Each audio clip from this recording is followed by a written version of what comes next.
Hello दोस्तों, स्वागत है आप सभी का एक बार फिर से हमारे इस चैनल में जिसका नाम है ऑल हिट एग्ज़ाम। और दोस्तों, आज के इस वीडियो में हम लोग देखेंगे सीटेट जुलाई 2019 paper second junior science paper 2 अर्थात विज्ञान के लिए सीटेट का पेपर 2 जो कि आपका हुआ था 2019 में। उस परीक्षा में विज्ञान में जो सभी पूछे गए थे आपके 30 प्रश्न, उन सभी 30 प्रश्नों को, विज्ञान के हम 30 प्रश्नों को इस वीडियो में लाइव हल करेंगे उसके ऑफिशियल आंसर की के हिसाब से। तो दोस्तों चलो वीडियो को बिना किसी तरीके स्टार्ट करते हैं। सीटेट जुलाई 2019 पेपर सेकंड जूनियर विज्ञान वर्ग पेपर 2। दोस्तों, इसमें प्रश्न दिया गया था 2019 वाले पेपर में विज्ञान में पेपर 2 जूनियर स्तर के लिए निर्देश की निम्नलिखित प्रश्नों के उत्तर देने के लिए सही सबसे उपयुक्त विकल्प को चुनिए। तो अब बढ़ते हैं सीधे आगे अपने क्वेश्चन की ओर। पहला प्रश्न पूछा गया था, दूध में निम्नलिखित में से कौन से पोषक तत्व होते हैं। चारों ऑप्शन आपके सामने हैं, ए बी सी डी। दोस्तों, ऑप्शन को पढ़ेंगे तो वीडियो बहुत लंबा होगा, हम लोग सीधे आंसर पे आएंगे और उसका एक्सप्लेनेशन करेंगे, उस आंसर का व्याख्या करेंगे। तो यहाँ आपका इस पहले नंबर के प्रश्न में आपका सही जवाब हो जाएगा option number D, protein, calcium और विटामिन डी। क्योंकि दूध में विभिन्न प्रकार के पोषक तत्व पाए जाते हैं, जैसे कि इनमें आपका प्रोटीन भी मिलता है, कैल्शियम भी मिलता है और विटामिन डी भी मिलता है। इसके अतिरिक्त दूध में आपको फास्फोरस भी मिलता है, उसके अलावा विटामिन बी भी जो है वो पाया जाता है दूध में। तो यहाँ आपका ऑप्शन नंबर डी करेक्ट हो जाएगा। प्रोटीन, कैल्शियम और विटामिन डी जो है वो दूध में सबसे पोषक तत्व पाए जाते हैं। इन चारों ऑप्शन में आपका ऑप्शन नंबर डी करेक्ट हो जाएगा। चलिए नेक्स्ट आगे। क्वेश्चन नंबर आपका सेकंड क्वेश्चन कह रहा है कि पूतिरोधी रोगाणु रोधक के रूप में घावों पर लगाए जाने वाले बैंगनी रंग के विलयन में कौन सी अधातु होती है। तो यहाँ पूतिरोधी रोगाणु रोधक के रूप में घावों पर लगाए जाने वाले बैंगनी रंग के विलयन में जो धातु लगाई जाती है उसको हम आयोडीन कहते हैं। आयोडीन लगाई जाती है क्योंकि आयोडीन को हम आई से डिनोट करते हैं, आयोडीन का प्रतीक चिन्ह आई है। और आयोडीन जो है, ये आयोडीन युक्त बैंगनी रंग का विलयन जो है वो एक पूतिरोधी का मतलब होता है एंटीसेप्टिक। इसे हम जो है वो एक तरीके से टिंचर आयोडीन भी कहते हैं। टिंचर क्या, चलिए मैं लिख देता हूँ, टिंचर आयोडीन भी इसको कहते हैं, टिंचर आयोडीन इसको कहते हैं।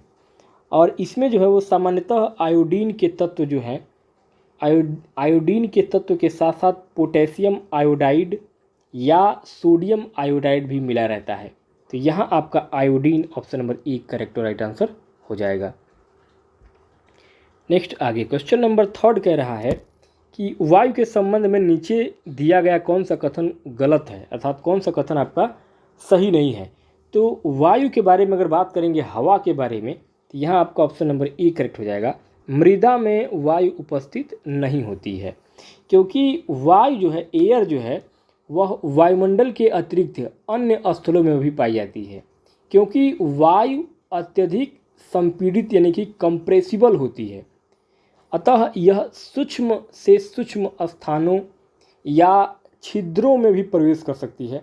और यही कारण है कि वायु मिट्टी में भी इसके महीन कणों के बीच के स्थान में भी पाई जाती है। इसलिए आपका यहाँ पे राइट आंसर हो जाएगा ऑप्शन नंबर ए, क्योंकि मृदा में वायु उपस्थित नहीं होती है। यही आपका कथन गलत हो जाएगा, अर्थात सही नहीं होगा। चलिए नेक्स्ट आगे क्वेश्चन नंबर 4 दोस्तों क्या कह रहा है। क्वेश्चन नंबर 4, ये आपका क्वेश्चन नंबर 4 जो है मिलान करने वाला क्वेश्चन है, इसको ध्यान से देखिएगा। इसमें आपका कह रहा है कि स्तंभ ए में दिए गए पाचन तंत्र के अंगों और स्तंभ बी में दिए गए उनके कार्यों का नीचे दिया गया कौन सा मिलान सही है। अब यहाँ आपका स्तंभ ए में कह रहा है यकृत लीवर, बी कह रहा है अमाशय, सी पित्ताशय और डी अग्न्याशय। अब इसमें स्तंभ बी में इसका दिया गया है। अब इसमें पाचन तंत्र के अंगों को उनके कार्यों के साथ मिलान करना है। तो अगर मिलान की बात करेंगे तो यहाँ आपका ऑप्शन नंबर ए का जो मिलान है वो बिल्कुल सही हो जाएगा। अर्थात यहाँ आपका यकृत जो है क्या है, वो यकृत जो है वो सबसे बड़ी ग्रंथि होती है। यकृत सबसे बड़ी ग्रंथि होती है। आमाशय क्या होता है? आमाशय में प्रोटीन का पाचन प्रारंभ होता है। तो यहाँ आमाशय में आपका बी का पहला हो जाएगा, आमाशय में जहाँ प्रोटीन का पाचन प्रारंभ होता है। नेक्स्ट पित्ताशय क्या है? पित्ताशय में यहाँ पित्त रस जो है वो संचित होता है। तो यहाँ आपका सी का दूसरा हो जाएगा। और अग्न्याशय क्या होता है? अग्न्याशय में क्षुद्रांत में पाचक रस मुक्त करता है। तो आपका डी का तीसरा हो जाएगा। तो ये मिलान आपका ए का चौथा, बी का पहला, सी का दूसरा और डी का तीसरा, ये मिलान आपका बिल्कुल पाचन तंत्र के अंगों और उनके कार्यों के हिसाब से बिल्कुल सही मिलान हुआ है। चलिए नेक्स्ट आगे क्वेश्चन नंबर 5 दोस्तों। क्वेश्चन नंबर 5 क्या कह रहा है, ध्यान दीजिएगा। पांचवा प्रश्न कह रहा है कि कोशिका के विषय में कौन सा कथन सत्य है। कोशिका के बारे में अगर बात करेंगे चारों ऑप्शन में, तो यहाँ आपका ऑप्शन नंबर ई करेक्ट हो जाएगा। किसी ऊतक की कोशिकाएं समान होती है। अर्थात देखिए, शरीर में विभिन्न प्रकार की कोशिकाएं पाई जाती हैं जिनके कार्य भी अलग अलग होते हैं। और किसी ऊतक को हम अंग्रेजी में कहते हैं टिश्यू। तो ये टिश्यू या ऊतक जो है, इसकी कोशिकाएं एक ही प्रकार की या समान कार्य संपादित करने वाली होती हैं। तो यहाँ आपका ऑप्शन नंबर ए, किसी ऊतक की कोशिकाएं समान होती हैं, ऑप्शन नंबर ए आपका सही हो जाएगा। चलिए नेक्स्ट आगे क्वेश्चन नंबर 6 दोस्तों। 6 नंबर पर प्रश्न जो पूछा जा रहा है, ये भी आपका एक तरीके से मिलान करने वाला है, ध्यान से देखिएगा। कह रहा है कि निम्नलिखित में से किनका उनकी जनन की विधा से सही मिलान किया गया है। स्तंभ ए और स्तंभ बी यहाँ पे आपको दिखाई दे रहा है। तो यहाँ अगर बात करेंगे मिलान करने की, तो आपका ऑप्शन नंबर डी यहाँ पे करेक्ट हो जाएगा, ऑप्शन नंबर डी। अर्थात यीस्ट जो है, यीस्ट क्या होता है? यीस्ट का काम जो है वो मुकुलन से होता है। आलू का क्या है? आलू आपका जो है वो एक कायिक प्रवर्धन होता है। आलू कायिक प्रवर्धन होता है। शैवाल क्या होता है? शैवाल का खंडन होता है। शैवाल का खंडन होता है, सी का तीसरा हो जाएगा। और कवक जो है, ये आपका बीजाणु समासंग या बीजाणु जनन के द्वारा होता है। तो इसमें उनकी जनन और क्रिया विधि का जो मिलान है वो बिल्कुल सही हुआ है। तो ऑप्शन आपका डी यहाँ पे करेक्ट हो जाएगा। नेक्स्ट दोस्तों आगे क्वेश्चन नंबर 7। 7वां क्वेश्चन कह रहा है कि निम्नलिखित में से कौन सा या कौन से प्रदूषक ओजोन परत के अपक्षय के लिए उत्तरदायी हैं। तो यहाँ अगर देखेंगे तो ओजोन परत के अपक्षय के लिए उत्तरदायी जो है वो आपका है क्लोरोफ्लोरोकार्बन। पृथ्वी के वायुमंडल की ऊपरी परत, जिसको हम स्ट्रेटोस्फीयर कहते हैं, इसी में ओजोन यानी कि ओजोन जो है क्या है, एक O3, जिसको हम O3 गैस कहते हैं। तो ओजोन O3 गैस जो है वो आपका स्ट्रेटोस्फीयर यानी कि वायुमंडल की सबसे ऊपरी परत में पाई जाती है। और यह गैस पृथ्वी के जीवों तथा वनस्पतियों की सूर्य की हानिकारक पराबैंगनी जो अल्ट्रावायलेट किरणों से रक्षा करती है। ओजोन परत को वातानुकूलित उपकरणों से निकलने वाली फ्रियॉन या क्लोरोफ्लोरोकार्बन गैस से क्षति पहुंचती है। तो यहाँ आपका ऑप्शन नंबर ए जो है करेक्ट और राइट आंसर हो जाएगा। नेक्स्ट आगे 8 नंबर पर अगला प्रश्न क्या पूछा जा रहा है दोस्तों, ध्यान दीजिएगा। कह रहा है कि निम्नलिखित में से कौन सा समुच्चय संचारी रोगों को निरूपित करता है। तो यहाँ अगर देखेंगे संचारी रोगों को निरूपित करने के लिए, तो ऑप्शन नंबर बी आपका यानी कि मियादी बुखार, जिसको टाइफाइड कहते हैं, स्वाइन फ्लू, मलेरिया और पोलियो। यानी कि मियादी बुखार, टाइफाइड, स्वाइन फ्लू, मलेरिया और पोलियो, ये सभी संचारी रोग यानी कि कम्युनिकेबल डिसीज हैं, बीमारियां हैं। और यह रोग जो है वो विषाणु, जीवाणु और अन्य परजीवी जनित रोग होते हैं। जैसे कि पोलियो, स्वाइन फ्लू विषाणु से होता है, जबकि मियादी बुखार जो है वो आपका एक तरीके से टाइफाइड, मियादी बुखार जीवाणु से होता है। और मलेरिया जो है कैसे होता है, वो आपका एक प्लाज्मोडियम प्रोटोजोआ के कारण उत्पन्न होता है मलेरिया। तो यहाँ आपका ऑप्शन नंबर बी जो है वो एक समुच्चय संचारी रोगों को निरूपित करेगा। चलिए नेक्स्ट आगे 9 नंबर पर आगे जो आपका क्वेश्चन दे रहा है उसको ध्यान से देखिएगा। 9 नंबर पर अगला प्रश्न पूछा जा रहा है कि निम्नलिखित में से क्या एक विज्ञान की प्रकृति के संदर्भ में सही नहीं है। ए, विज्ञान हमेशा अस्थायी है। बी, विज्ञान संदेहवाद को बढ़ावा देता है। सी, विज्ञान एक ज्ञान की रचना की प्रक्रिया है। और डी, विज्ञान की प्रकृति स्थिर है। तो यहाँ इस 9 नंबर के प्रश्न में अगर देखेंगे तो ऑप्शन नंबर आपका डी, यहाँ पे डी करेक्ट और राइट आंसर हो जाएगा। क्यों? क्योंकि देखिए विज्ञान की प्रकृति गतिशील यानी कि डायनेमिक होती है और यह स्थिर प्रकृति का नहीं है। विज्ञान में सदैव नई खोज की संभावनाएं बनी रहती हैं, जैसे कि बैलगाड़ी युग से मनुष्य का रॉकेट युग तक पहुंचना विज्ञान की रोज नई खोजों के कारण तथा ज्ञान के उत्तरोत्तर विकास के साथ ही संभव हो सका है। तो यहाँ आपका ऑप्शन नंबर डी यही जो है विज्ञान के बारे में सही नहीं होगा। ऑप्शन आपका डी यहाँ पे करेक्ट हो जाएगा। चलिए नेक्स्ट आगे, क्वेश्चन नंबर 10वां प्रश्न कह रहा है कि निम्नलिखित में से किसका विकास विज्ञान के द्वारा होता है। ए, निष्पक्षता। बी, वैज्ञानिक दृष्टिकोण। सी, वैज्ञानिक स्वभाव। और डी, अस्थायी मानव प्रवृत्ति। तो यहाँ अगर 10 नंबर के इस प्रश्न में देखेंगे तो यह आपका ऑप्शन नंबर बी करेक्ट हो जाएगा। ए, बी और सी, क्योंकि विज्ञान में सिद्धांत परीक्षण की कसौटी पर खरे उतरने के बाद ही मान्य होते हैं। अतः विज्ञान निष्पक्षता के विकास को बढ़ावा देता है। इससे व्यक्तियों में वैज्ञानिक दृष्टिकोण उत्पन्न होता है तथा यह धीरे धीरे वैज्ञानिक स्वभाव को विकसित करने में सहायक होते हैं। तो यहाँ आपका ऑप्शन नंबर बी जो है वह आपका राइट आंसर हो जाएगा। चलिए नेक्स्ट आगे, 11वां प्रश्न कह रहा है कि एक विज्ञान शिक्षक की भूमिका होनी चाहिए। एक विज्ञान शिक्षक की भूमिका होनी चाहिए छात्रों को प्रचुर विभिन्न सीखने के अनुभव प्रदान करना। अर्थात एक विज्ञान शिक्षक को विद्यार्थियों में सीखने और प्रयोगात्मक गतिविधियों को अधिक से अधिक करने के लिए प्रोत्साहित करना चाहिए। विज्ञान में सृजनात्मक विचारों को रटने से विद्यार्थियों का व्यवहारिक ज्ञान अल्प विकसित रह जाता है। अतः विज्ञान एवं वैज्ञानिक पद्धतियों से संबंधित तथ्यों को परखने के लिए शिक्षक विद्यार्थियों में जितना ही अधिक स्वयं सीखने एवं प्रयोग आदि क्रियाएं करने को प्रोत्साहित करेंगे उतना ही विद्यार्थी तीव्रता से विषय पर अपनी पकड़ बनाने में समर्थ होंगे। ऑप्शन नंबर आपका डी यहाँ पे सही हो जाएगा। चलिए नेक्स्ट आगे, 12 नंबर पर अगला प्रश्न पूछा जा रहा है दोस्तों, क्या होगा ध्यान दीजिएगा। 12वां प्रश्न कह रहा है कि राष्ट्रीय पाठ्यचर्या 2005 के अनुसार एक अच्छी विज्ञान शिक्षा ए, सीखने वाले के प्रति सच्ची होनी चाहिए। बी, सीखने वाले के पर्यावरण के प्रति सच्ची होनी चाहिए। सी, शिक्षक के प्रति सच्ची होनी चाहिए। और डी, विज्ञान के प्रति सच्ची होनी चाहिए। तो यहाँ एनसीएफ क्या कहता है, तो एनसीएफ कहता है कि आपका राष्ट्रीय पाठ्यचर्या की रूपरेखा 2005 के अनुसार एक अच्छी विज्ञान शिक्षा जो है वह आपका कहता है ऑप्शन नंबर डी, ए, बी और डी। अर्थात राष्ट्रीय पाठ्यचर्या 2005 के अनुसार एक अच्छी विज्ञान शिक्षा सीखने वालों या विद्यार्थियों के प्रति सच्ची होनी चाहिए। अर्थात यह उन्हें वह यथार्थ सत्य से परिचित कराने वाली हो जिसे वे स्वयं परख सकें, साथ ही उनके पर्यावरण के हित में सार्थक ज्ञान उपलब्ध कराने की क्षमता रखती हो तथा स्वयं विज्ञान के प्रति भी सच्ची हो। इसलिए आपका ऑप्शन नंबर डी यहाँ पे करेक्ट हो जाएगा।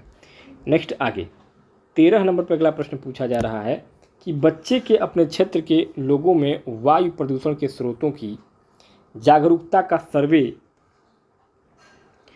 का संचालन करना। निम्नलिखित में से कौन सी संज्ञानात्मक प्रक्रिया उपरोक्त सीखने के उद्देश्य में रेखांकित क्रियापरक संचालन करना से सबसे अधिक संबंधित होगी। तो यहाँ अगर देखेंगे तो आपको ये अनुप्रयोग करने के बारे में अनुप्रयोग नहीं, ये आपका हो जाएगा सृजन करना, एक तरीके से सृजन करना। बच्चे के अपने क्षेत्र के लोगों में वायु प्रदूषण के स्रोतों की जागरूकता के लिए सर्वे का संचालन करना एक प्रकार की सीखने की प्रक्रिया है जिसमें बच्चे अपने द्वारा स्वयं योजना बनाकर कार्य करते हैं और इससे बच्चों में सृजन करने यानी कि क्रिएशन या क्रिएटिविटी का गुण उभर करके सबके सामने आता है। इसलिए यहाँ पे सृजन करना ऑप्शन नंबर बी आपका करेक्ट हो जाएगा। नेक्स्ट आगे 14वां प्रश्न क्या कह रहा है दोस्तों, ध्यान दीजिएगा। कह रहा है कि निम्नलिखित में से कौन सी युक्ति विज्ञान शिक्षण अधिगम में सीखने वाले को शामिल करने के लिए सबसे अधिक उपयुक्त हो सकती है।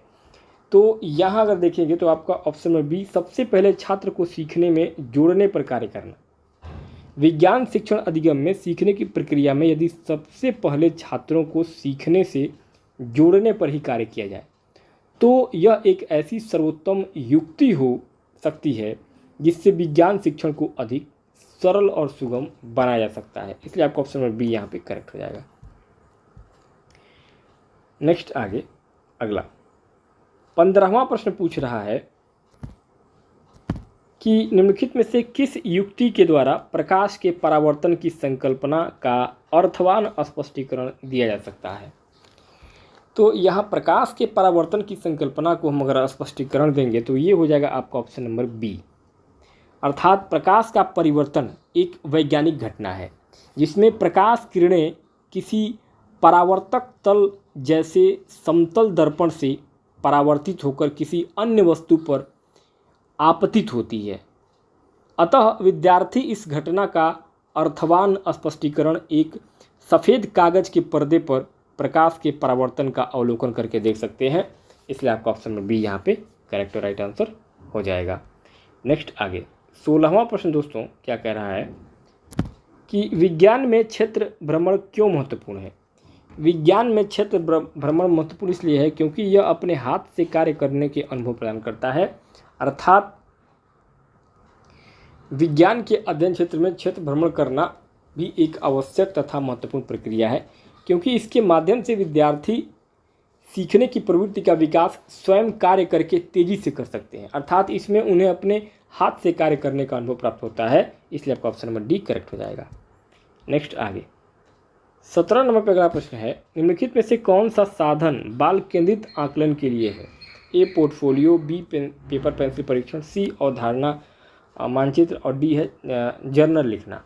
तो यहाँ अगर देखेंगे तो ये हो जाएगा आपका ऑप्शन नंबर ए करेक्ट हो जाएगा, ए बी और डी, अर्थात बाल केंद्रित आकलन के पोर्टफोलियो मूल्यांकन, अवधारणा मानचित्र तथा जर्नल लिखना सबसे उपयुक्त साधन होगा क्योंकि इनके माध्यम से यह जाना जाता है कि छोटे बच्चे कैसे विकसित होते हैं और कैसे सीखते हैं। ये साधन बच्चों की क्षमताओं और शक्तियों को प्रस्तुत करने में सहायक होते हैं और साथ ही साथ ये प्रमाणिक भी होते हैं। इसलिए आपका ऑप्शन नंबर ए यहाँ पे ए, बी और डी करेक्ट हो जाएगा। नेक्स्ट आगे अगला 18 नंबर पे अगला प्रश्न पूछा जा रहा है कि विज्ञान में सीखने जैसा आकलन का अर्थ है। विज्ञान में सीखने जैसा आकलन का अर्थ का मतलब क्या होता है। तो यहाँ हो जाएगा आपका स्व आकलन, अर्थात विज्ञान में सीखने जैसा आकलन जिसको हम स्व आकलन या सेल्फ असेसमेंट कहते हैं। स्व आकलन के द्वारा विद्यार्थी अपने कौशल संबंधी व्यवधानों को स्वयं जानकर अपने कमज़ोर बिंदुओं पर विशेष ध्यान देने में समर्थ होते हैं। इसलिए आपका ऑप्शन नंबर बी करेक्ट हो जाएगा।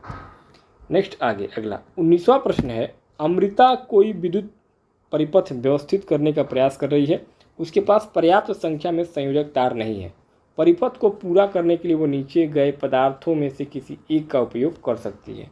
तो यहाँ अगर बात करेंगे तो स्टील का तार किसी विद्युत परिपथ को पूर्ण करने के लिए किसी सुचालक यानी कि कंडक्टर पदार्थ से बने तार का ही प्रयोग किया जा सकता है।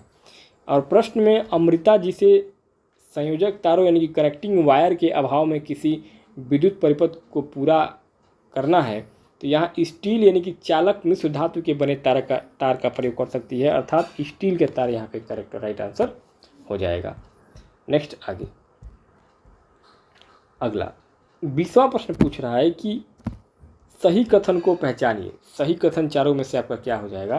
तो यहाँ सही कथन की अगर बात करेंगे तो आपका ऑप्शन नंबर ए अवतल दर्पण द्वारा किसी वस्तु का दोनों प्रकार का प्रतिबिंब अर्थात वास्तविक या उल्टा तथा आभासी या सीधा प्रतिबिंब बन सकता है। इसलिए आपका ऑप्शन नंबर ए यहाँ पे करेक्ट हो जाएगा। नेक्स्ट आगे अगला 21वां प्रश्न है, चींटी के दंश या डंक में निम्नलिखित में से कौन सा अम्ल होता है। दोस्तों बहुत सिंपल है, फार्मिक अम्ल होता है, सभी को मालूम है। चींटी के डंक में उपस्थित जो विषाक्त एक तरल पदार्थ होता है जिसको हम फार्मिक अम्ल कहते हैं, यह फार्मिक अम्ल से बना होता है। नेक्स्ट आगे अगला 22वां प्रश्न है कि किसी ईंधन के 3.7 किग्रा को पूर्ण दहन करने पर 1.665 गुणे 108 जूल ऊर्जा प्राप्त होती है। मानक मात्रों में इस ईंधन का कैलोरी मान यानी उसमें मान क्या होगा। दोस्तों ये एक तरीके से न्यूमेरिकल का क्वेश्चन है। अगर इसमें देखेंगे तो आपका कुल द्रव्यमान दिया गया कितना 3.7 किलोग्राम और कुल उत्पन्न ऊर्जा कितना है 1.665 गुणे 10 पर घात। इसको हम अगर देखेंगे तो ये आपका हो जाएगा 10 पर घात 8 जूल। तो यहाँ अगर इसको हम हल करेंगे तो पूर्ण रूप से दहन हुए ईंधन की ऊष्मा का मात्रा बटे हो जाएगा ईंधन का द्रव्यमान, यानी कि 1.665 गुणे 10 पर पावर 5 बटे में हो जाएगा आपका 3.7। ये 108 को हम जो है 10 पर पावर 5 कर दिए हैं, ये ध्यान में रखिएगा। अब जब इसको हम भाग दे के हल करेंगे तो यहाँ पे आपका आ जाएगा ये 45,000 किलो जूल किग्रा, यानी कि 45,000 केजी यानी कि किलोग्राम जूल। तो ये यहाँ पे ईंधन का जो ऊष्मीय मान निकलेगा ये हो जाएगा आपका 45,000। तो ऑप्शन नंबर डी आपका यहाँ पे करेक्ट हो जाएगा। नेक्स्ट आगे अगला 23वां प्रश्न पूछ रहा है कि मायरा किसी पैकेट को पहुंचाने के लिए 5 किलोमीटर दूरी पर अपनी सहेली के घर साइकिल चला कर जाती है। वह जाते समय 12 किलोमीटर प्रति घंटा की चाल से और लौटते समय 8 किलोमीटर प्रति घंटा की चाल से लौटती है। उसकी समस्त यात्रा की औसत चाल क्या होगी दोस्तों।